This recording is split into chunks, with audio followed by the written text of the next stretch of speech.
কেলেংকাৰী বৃহৎ ৰূপে কেলেংকাৰী। নমস্কাৰ, আপোনালোকে চাবলৈ আৰম্ভ কৰিছে জনতাৰ মঞ্চ। জনতাৰ মঞ্চ, সত্যৰ সন্ধানত জনতাৰ সৈতে জনতাৰ মঞ্চ। আৰু এই মুহূৰ্তত মই উপস্থিত আছোঁ গোৱালপাৰা জিলাৰ বলতমাৰী গাঁও পঞ্চায়তৰ অন্তৰ্গত বলতমাৰীৰ ডাকঘৰৰ সন্মুখত। আৰু এই ডাকঘৰৰ যি পূৰ্বৰ যি পোষ্টমাষ্টাৰ আছিলে, তেখেতে সাধাৰণ জনতাৰ লাখ লাখ টকা লুটি লৈ আত্মসাৎ কৰি নিজে পাহাৰৰ সম্পত্তি গঢ়িছে। সাধাৰণ ৰাইজে যি ফিক্স ডিপজিট কৰিছিল, সেইসমূহ পইচা তেওঁ নিজে জমা নকৰাকৈ সেই পইচাখিনি নিজে নিজৰ নামত কৰি পইচাখিনি লৈ এতিয়া সম্পত্তি পাহাৰ কৰিছে।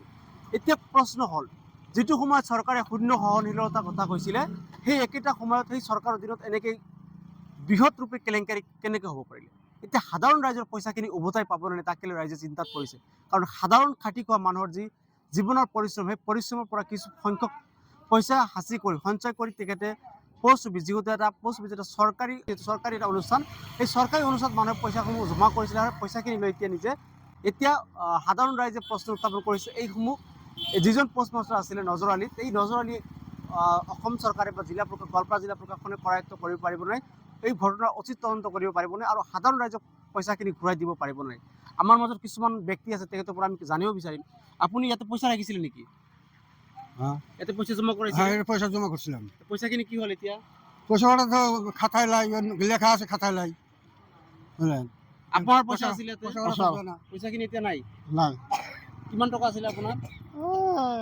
20,000। 20,000। আপোনাৰ কিমান আছিলে? আমার আছে 2,25,500। 2,25,500। এতিয়া 1 টকাও নাই তাতে? 1 টাকা দেনে আমার নাই, খাতায় নাই। খাতায় আছে দেনা পয়সাটি। আপোনাৰ পইচা আছিলে? আমার 4,90,000। এতিয়া কিমান আছে বেংকত?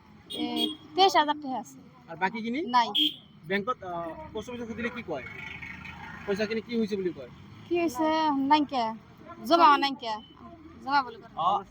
আচলতে ৰাইজসমূহে পইচাখিনি জমা কৰিছিলে পোষ্টমাষ্টাৰৰ হাতত, কিন্তু সেই পোষ্টমাষ্টাৰগৰাকী কি কৰিছিলে, পইচাখিনি তেওঁ জমা নকৰাই তেওঁ পইচাখিনি কেৱল বহীত লিখি দি মানুহক তাৰ পৰা পঠাইছে।